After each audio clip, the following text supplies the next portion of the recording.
All right, we're being recorded now. So, like I said, all the videos are on Wealth Mindset Group on the YouTube channel. I want to thank you guys for your time. And today we're going to talk about, we got another person that just joined. Okay, so we're at 6 participants now. And today I'm going to talk about the same thing. The same thing as yesterday, guys. The same thing. We're talking about the mind, okay? And how does the mind work? How do we get the results? Too many times we're getting everything that we don't want, everything that we don't fear. And yesterday I talked about that, and I was talking about how I went through a really bad situation and I almost lost my life. And then after that situation, I went to a military program where I was literally had this discipline going on by drill instructors. After that situation, I started listening to Napoleon Hill. And Napoleon Hill tells you that you're born with 2 sides. One side is everything that you did want. And then on the other side of that envelope is everything that you didn't want. So the reason you got what you didn't want is because you failed to take possession of your mind, okay? So when people talk about the mind, people automatically assume that the mind is the brain, and the mind is not the brain. The mind is an activity, and it's thinking at a high speed of vibration, okay? And you have the higher faculties, okay? You could use your imagination, hold on to it with your will, okay? You could reason with it, you could perceive it, you could remember it, and those are higher faculties. Your imagination, the will, reasoning, intuition, memory, and perception. And then you also have the hunch. The hunch is what Thomas Edison used to create the incandescent light bulb. When he was on his discoveries, they say that he went through 10,000 failures. Now, when I relate it to like my life, it's like I didn't go through what he went through. All I did was, yes, I had failures, but I had a lot of success as well. I had a degree in finance and investment management. So, you know, when you talk about success, you automatically are related to something physical. And what we're talking about is something non-physical, something that is like the air. You could feel it, but you can't touch it. And, you know, the only way to feel something in your imagination is by using your lower senses. And that's where the connection is being made between the higher faculty and the lower faculty. So you're basically bridging the gap, okay?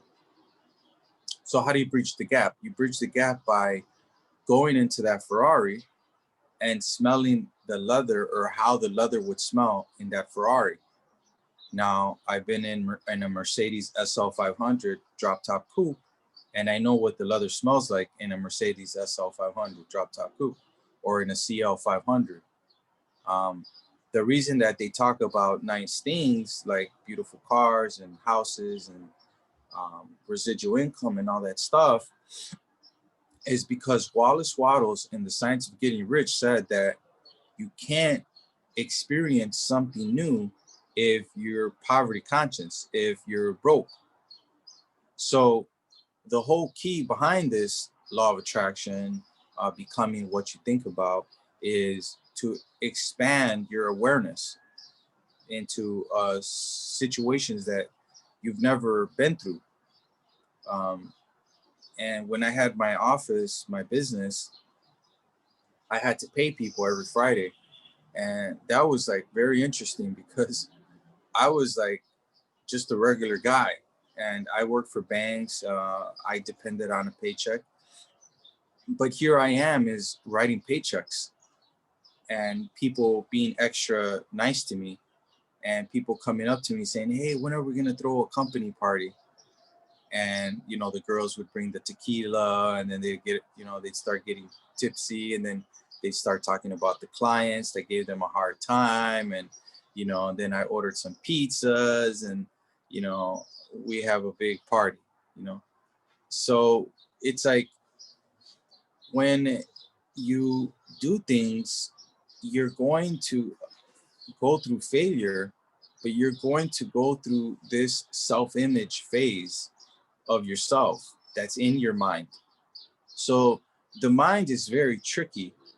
Napoleon Hill says it's like a fickle trickster. It gives you everything you don't want: impedimenta, shoestrings, doornails, pens, paper. It gives you stuff that you don't want. And he says the subconscious mind is like a filing cabinet. It basically has a storehouse of all the things that you do want and all the things that you don't want. But it's programmed negatively and environmentally by what you've seen in your life. They say see, smell, taste, hear, and touch. What you've seen, smell, taste, hear, and touch. But I think it's more what you see, what you experience. Um, and then the emotions get involved as well. But when you're going for these goals, go into the feeling state when you're imagining it, kind of like when you're doing meditation. When you're meditating, you're in silence. And that's when you want to develop the picture of you having the things that you want. Now, those things, Earl Nightingale, I love quoting Earl Nightingale. He says that the subconscious mind is like the dirt, it's immoral. You could plant nightshade, a deadly poison, and not even a 16th of an inch away, you could plant corn, a sweet food. It gives you what you plant. So for me, it's like, when I realized that I could attract an abundance to my life and it was that easy, all I wanted to do was learn more. So I started studying Thomas Troward. He wrote a book called The Hidden Power. You guys may want to Google that. He also wrote other books like the Edinburgh Lectures, The Law and the Word, the Dory Lectures. These you can find on YouTube and you can listen to them. But if you want to read the books, then great, you could order them. And there is a story behind a lady named Genevieve Beran.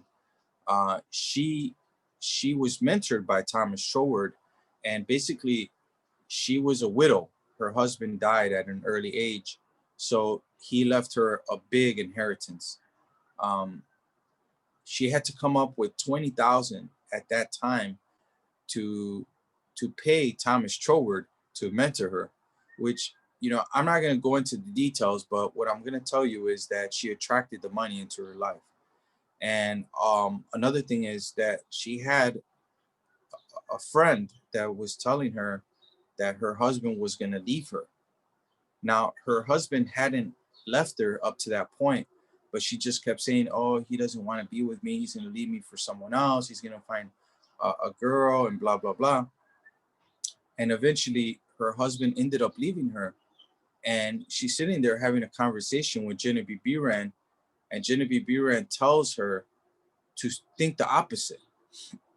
She said, "Do you want to be with your husband?" She said, "Yes." She said, "Okay, then grab a pen and a piece of paper and write that down.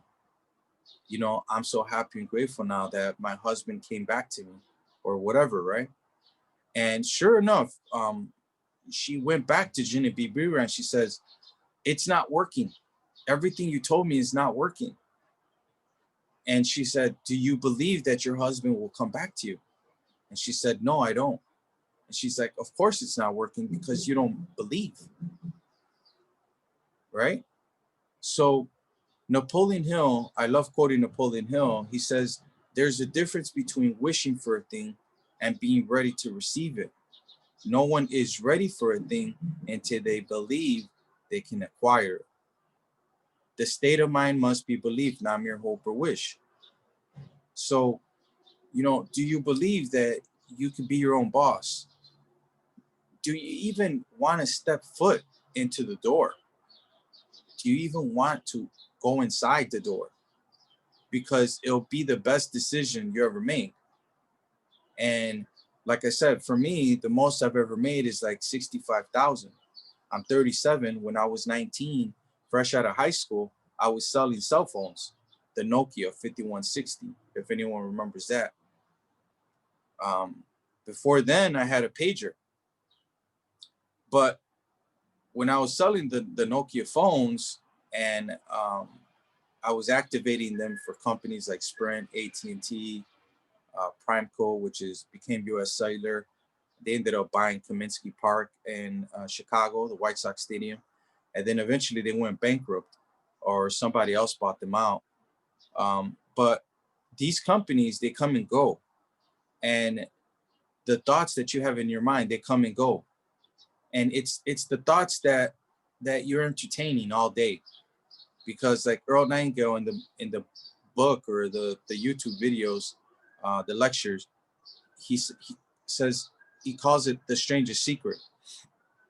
And he says that the strangest secret is what you're thinking about all day long, the sum total of your thoughts, that you become what you think about. And Bob Proctor says that thoughts are things. And all that is true. But the first, the first step is write it down. And I wouldn't be surprised if I do these lectures and talks, if I talk about this stuff, I wouldn't be surprised that people are still on the call, and in 6 months, you still don't have it written down.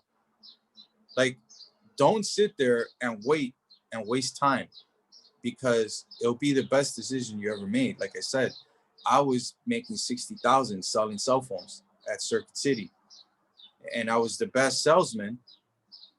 But the reason I was the best salesman is because I was dedicated to making money. I never made that much money before. I was a full commission employee, meaning that I could make $500 in a day and I could go home.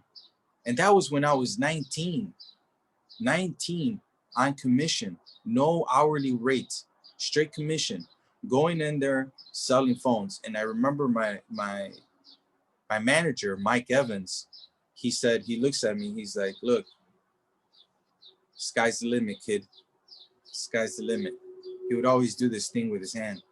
He's like, sky is the limit. You want to make 700 a week, or you want to make 1,400 a week? Sky's the limit. And that motivated me, because I wasn't in college. I didn't go to college after high school. I just was like wasting time. My mom wanted me to become a computer cybersecurity analyst. And she's like, oh, there's this really good school. It's called Robert Morris University in downtown Chicago. And I go through there whenever I'm in downtown Chicago. I'm like, oh my God, I remember that school. Well, what happened was I went through the testing and I failed the math exams because I was never good in math. So after failing the math exams, I had to go through a 3-month preliminary, like in order to go to the university, I had to go through like 3 months of regular algebra and all this other stuff. So I went through all that, and then they finally like accepted me. And then I was like, oh, I don't want to go to that school. I don't want to become a cybersecurity. And by that time, I lost my job at Circuit City because the Twin Towers got hit. Everyone lost their job. Anyone that was making over $18 an hour, they laid them off. So I was really looking for this stuff a long time ago. And that was like 2001, 2002, 2003. So 2003, I started doing mortgages because everybody's like, man, there's so much money doing loans. And like I said, I was looking for this. I saw Bob Proctor. And I seen him in the movie The Secret, the one that Rhonda Byrne did, and I just started studying the material. Into After a few years, like by 2010, I started studying the material, but through Napoleon Hill, not through Bob Proctor, because I thought Bob Proctor was just like some teacher, like a regular scientist. I didn't know he was a personal growth and development teacher. I just thought he was like a scientist and that they put him on the movie The Secret. So 2010 comes along. By that time, I was like 27 or 28 or 29, somewhere around there. So I'm 37 right now. So this was 10 years ago. So I was like 27, 28. So I started studying Napoleon Hill stuff. And then after like 2 years, I started studying Bob Proctor stuff.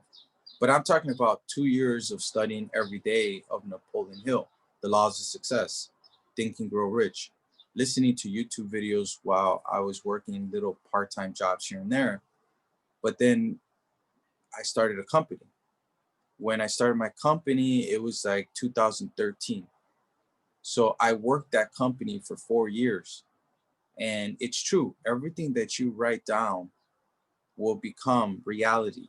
It might take time. There's a time that this stuff will reveal itself to you. But you can't give up. And I like what John Canary says about sowing and reaping, because he worked with Bob Proctor back in the 70s. And he says there's a season to sow, there's a season to reap, but we don't do both in the same season. So you're gonna go through some crazy stuff. You're gonna be tested to get your desire. And I've tested it. I wrote down on a go card I was going to buy 20 properties paid off for my retirement. I thought 20 properties would be like okay, right? So I got to like 10, and then I started selling some when I found out about cryptocurrency. I started my cryptocurrency channel in 2017. We have over 1,500 subscribers at the Crypto Lifestyle Club.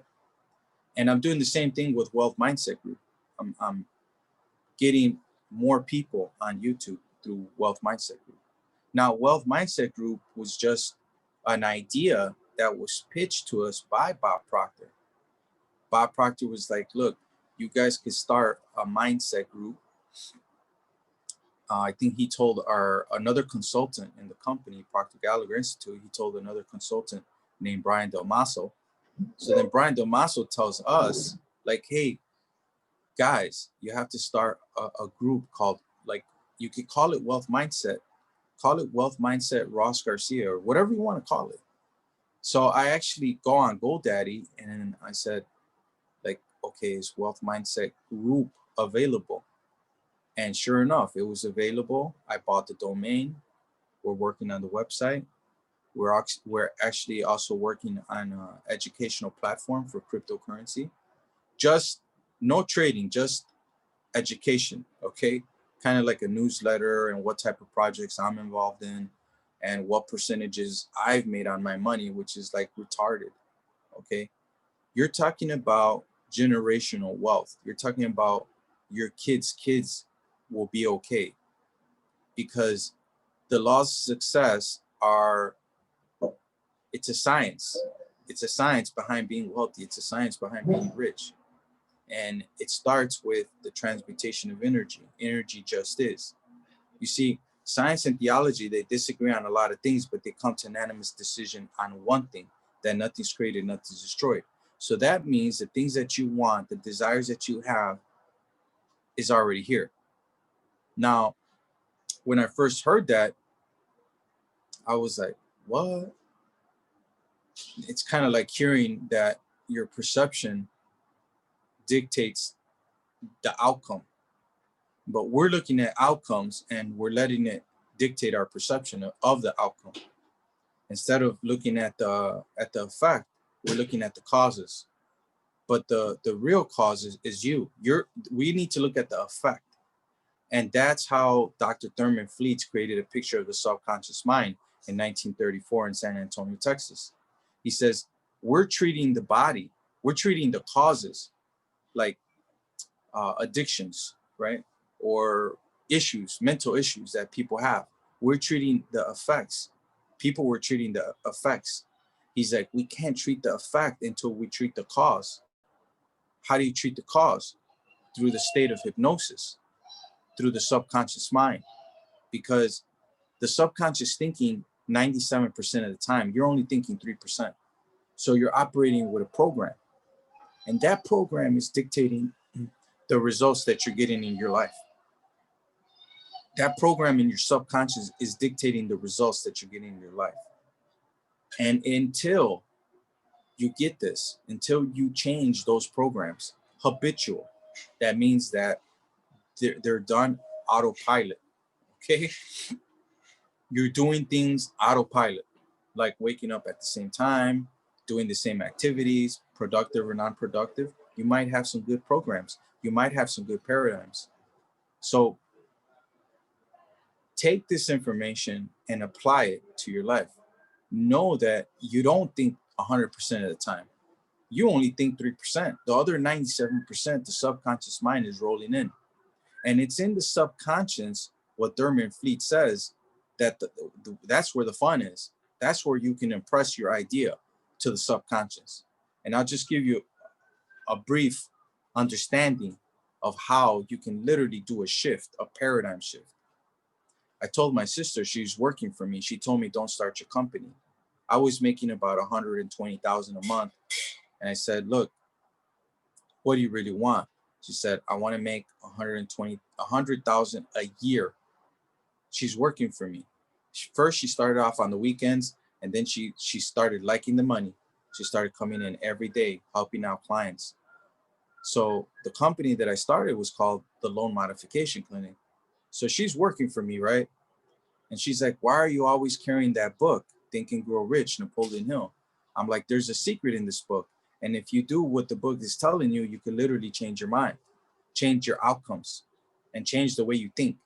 And she's like, okay, is it that easy? I'm like, no, it's not easy, but you need to believe. You have to act as if you are this person.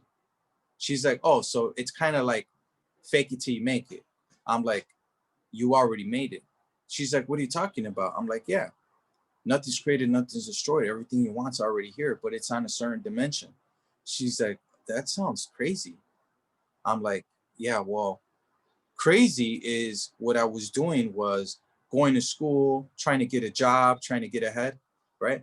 Getting a degree in finance and investment management, racking up almost $100,000 in student loans, right? That's crazy. And then going out to the workforce, and then they tell you, we are only going to pay you $24,000 a year. Like, that's crazy, right? So I'm like, okay, this person has no clue that you can literally create your own economy with this material. So I said, look, Norma, do whatever you want to do.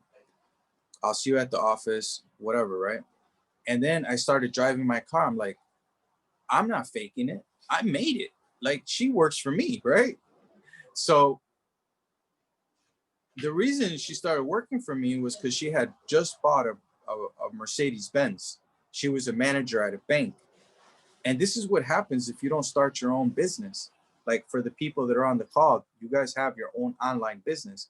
I would be working that business. And I'll tell you why, because it's your business. So when she was working for a bank, they laid her off. They fired her because she was having problems with a disgruntled employee. So she came to work for me. I'm, her little brother. I'm my own boss. I have my own company, right? And what happened was, she went to dinner with me, and she like asked me. She's like,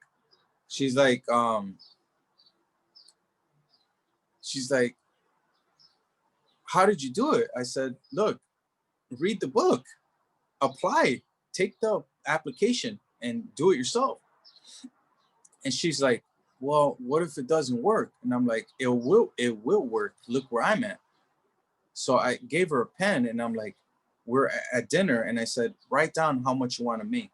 She put $100,000 a year. She never made $100,000 a year. She was using logic. She was being practical. And that's what Napoleon Hill tells you not to do. Okay. He tells you not to be practical. He tells you to write down what you want and aim for something. Be modest, but don't be too modest. Go for a bounty. Go something that can scare you.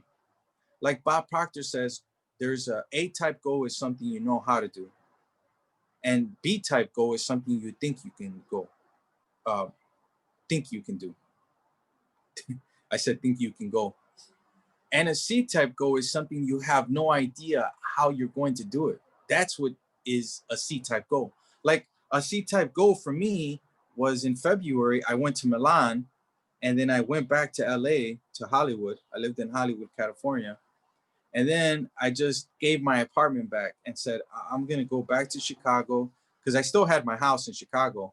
And then I'm just going to live in Europe. Now, I didn't have any connections to Europe, but guess what? Those connections came a few months later. And now I'm in Europe. I'm in Spain. Um, so it's an awesome feeling to take the energy and to create something from nothing. And I told my sister the same thing. I said, look, you're going to make 100,000 a month. And she's like, there's no way I can make 100,000 a month. I said, look, stop using logic. Get rid of it. Just stay in a dream type of scenario. What if you do it? 100,000 a month. She's like, well, I'll do it if you make me your partner. Then I can do it. I said, look, there is no partners here. You got to do the work. I'm not making you a partner in the corporation. So she went out, she opened up her own business, and it took her about 2 years. And I talked to her like it was probably a year ago, and I asked her, I said, "Are you making 100,000 a month?" She said, "Yes."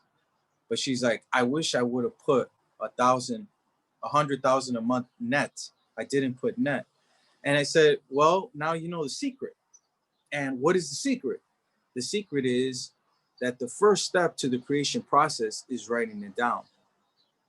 If you don't have it written down, you're never going to manifest it, because that's the first step to the creation process, because you're taking it from the thought to the thing. You're molding and making that picture, that image, and that's how it works. So when she did it, I was like, good. And then I saw my bank statements and everything matched up, and I had my goal written down of my company that I was going to start. So then I moved on to other things. And I remember reading The Laws of Success. It's a 16 lessons, thick book.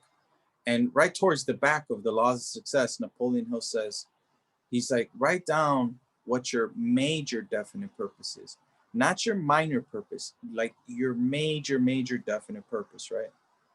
And I wrote it down and I put a date on it.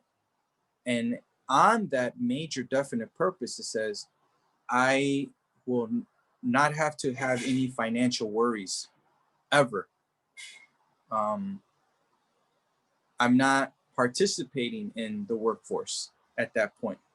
I'm pretty much out of the rat race, as they call it. Out of the rat race means you're not in traffic anymore, going to work. And now with these Zooms, now it's like people are throwing work parties at home. But eventually, when we go back out there to the workforce, uh, people are going to go back to doing the same thing.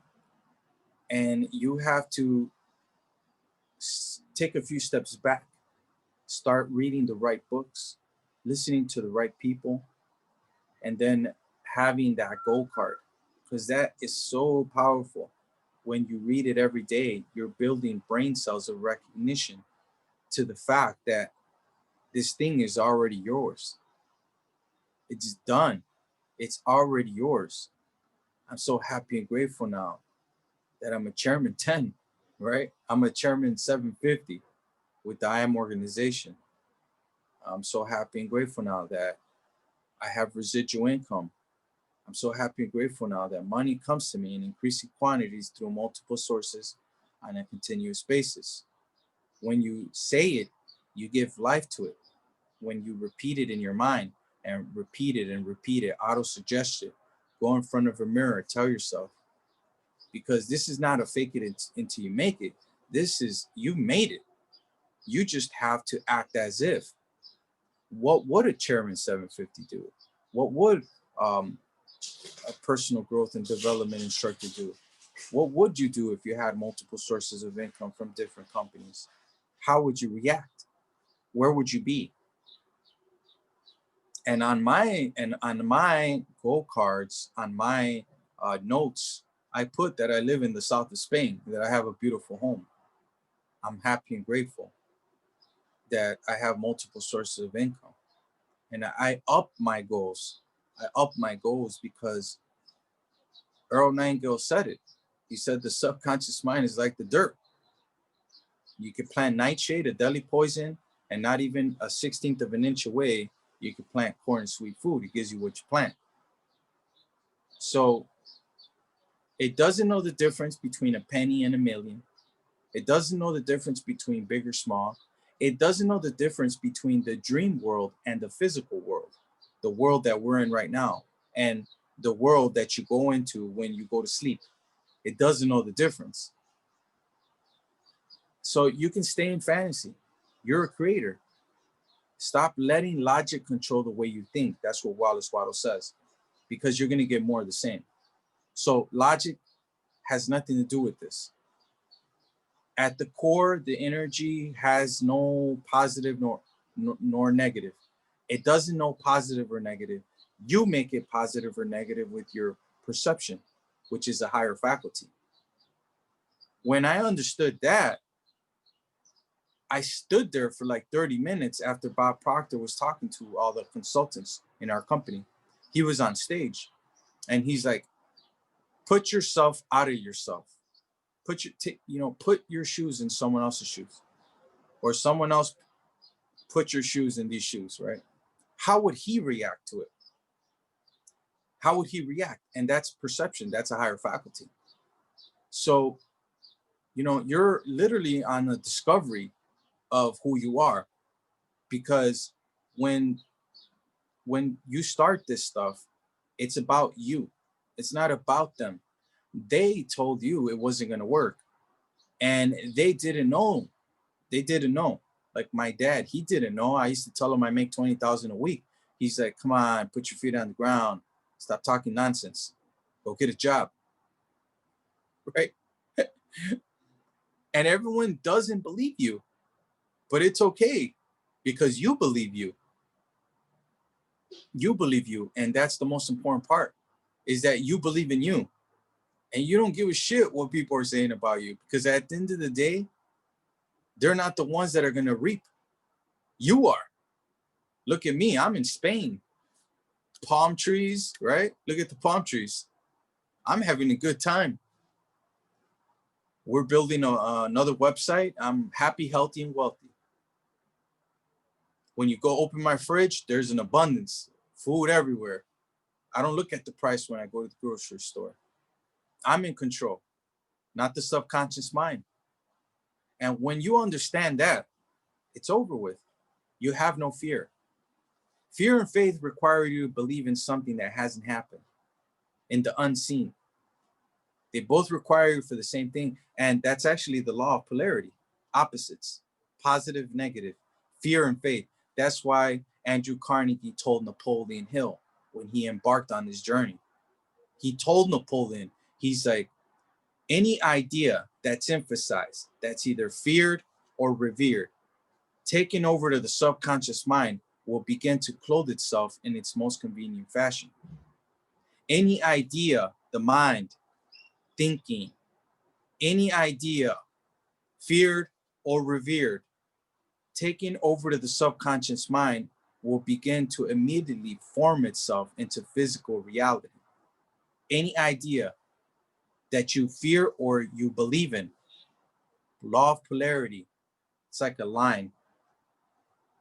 When the energy comes in, it has to go somewhere.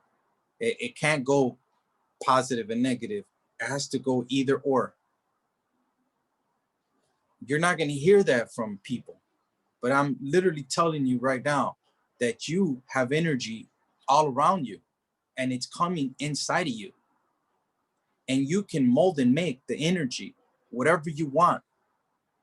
Write it down. I'm so happy and grateful now that I made $5 million by blah, blah, blah. Have a plan. It doesn't have to be precise. The plan doesn't have to be precise. Create a theory, better known as a plan. The plan doesn't have to be precise. When I said I wanted to make $1.75 million by January 1st, 2017, it was a dream. It was a fantasy. I would never imagine being a millionaire, a multimillionaire. Never even thought about that. I thought how it would feel, but I didn't understand the feelings. I didn't go there in the imagination because I didn't understand all this stuff. The only thing that I knew is that I had to keep listening to Napoleon Hill. And he says, write it down, have a plan. It doesn't have to be precise. Go for a goal. Be modest, but don't be too modest. Ask for the things that you want. The creator didn't intend you to beg. He didn't intend you to beg for a job or for food. You were born rich, like Bob Proctor in his book. You were born rich. So go after those things. Don't worry about how. The how limits people. The how is what people in traffic are trying to figure out when they're going to a job.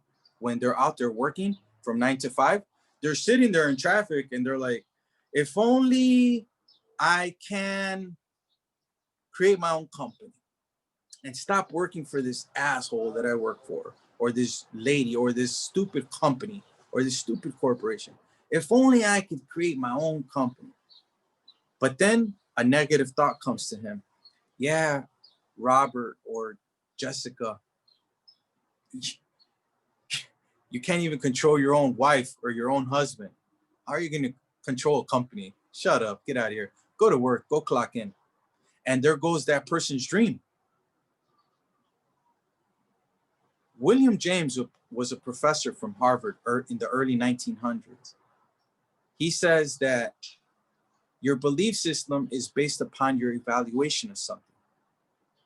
And frequently, if you reevaluate a situation, your beliefs about that situation will change. So if that person in traffic sits there and reevaluates and says, yeah, but you know what? One time I did a speech in front of my class. There was 30 people there and everybody was clapping. And even the teacher said I did a good speech. So why would you tell me this? Him fighting with himself. Why would you tell me that I couldn't start a company? Of course I can start a company. And I'm going to do that starting tomorrow. I'm going to do that starting today. Today, I'm going to start searching, how can I start my own company? People in the I Am organization, they got lucky because you have your own back office. You have your own company within the company. So you didn't have to go search for a website developer. You didn't have to go search for someone to create a logo for you. I did all that. I did the website, the logos, the content, the ideas, the school, the education. I did all that. I did that for the Loan Modification Clinic. I'm doing that for Crypto Lifestyle Club. And I'm doing that for Wealth Mindset Group right now. And I'm also prospecting people into the I Am organization. I found someone out here, 22-year-old kid. He wants to buy a brand new Mustang. And he's part of the company. And we're going to start doing Spanish calls. So when you tell me that I can't doesn't exist, it's only I can. I can't shouldn't be in your vocabulary. So that's what happens. Energy never has no past, no future. 100% evenly present in all places at the same time. You're a spirit, you have energy, and it's all around you. And you could mold and make. You can make pictures, abundance. Ask for the things that you want. Don't worry about how. The how is what stops people. If I worried about the how, I wouldn't have jumped from Chicago to UK. Now I'm in Spain. I would have said, oh my God, no, I can't go to Britain. There's a virus, you know, they're not taking any people on the airlines right now. People are not traveling. Guess what I did? I did the opposite. I ordered my ticket. I went to the airport. No one was at the airport. And I jumped on a plane, a big plane, went through the Atlantic, and ended up in the UK. That's how I did it. And I did it because I only had the end in mind. It's like Napoleon, the other Napoleon, Napoleon Bonaparte. The generals were telling him, hey, look, the circumstances aren't just right to attack. He's like, circumstances, I create circumstances, attack. He's like, I see only the objective, the object must give way. I see only the goal, the object must give way. Whatever's in front of him must move. By law, these are laws. When they asked, when John Kennedy asked Werner von Braun, their German scientist, he's like, how do we put someone on the moon? Well, obviously, you're going to need mathematics. So they grabbed the German scientist, Werner von Braun. You guys could Google him, Werner von Braun, in the 50s. And he says, you can send a man to the moon and you can time the landing by a precision of a fraction of a second. So how can you get one signal from one part of the world, like how we are on Zoom, to another part of the world? Through mathematics, through precise, through the internet, through Zoom. When I was selling phones, I had no idea. I didn't have a picture in my mind that we can be on Zoom and I can have a microphone in the south of Spain. My mind couldn't go that far. I couldn't see that far. But guess what? When I was 19, if I would have thought that thought is already here. Everything there ever is, ever was, and ever will be already happened, and will happen.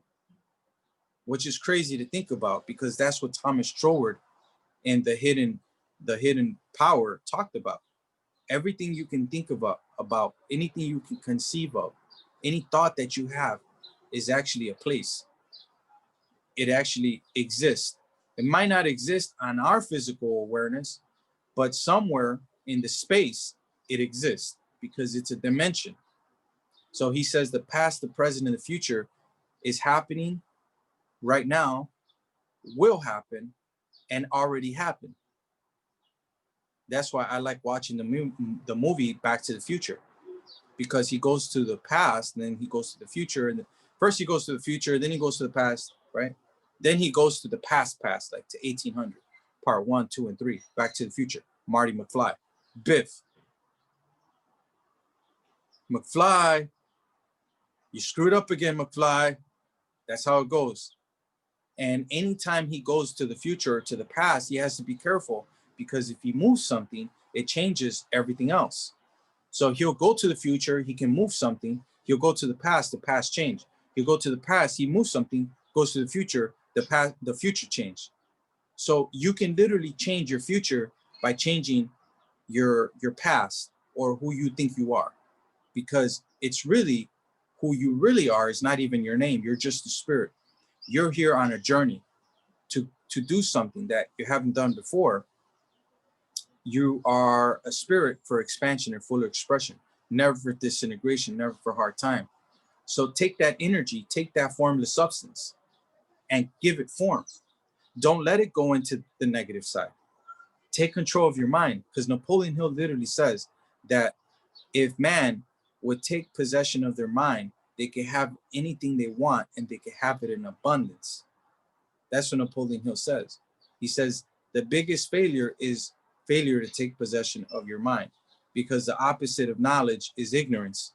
And that's why we have wars and people killing each other, because of ignorance. So get on this side, be a creator, grab a pen, write down what you want, and believe that you could achieve it. So I want to thank you guys for your time. I'm going to end this call on Facebook. Have a good one, guys. Everyone on Facebook. Hope you guys enjoyed this session.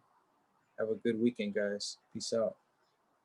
And everyone on Zoom, thank you guys for your time. I hope you guys found this information useful. And thank you guys for your time. Peace out. Have a good weekend, guys.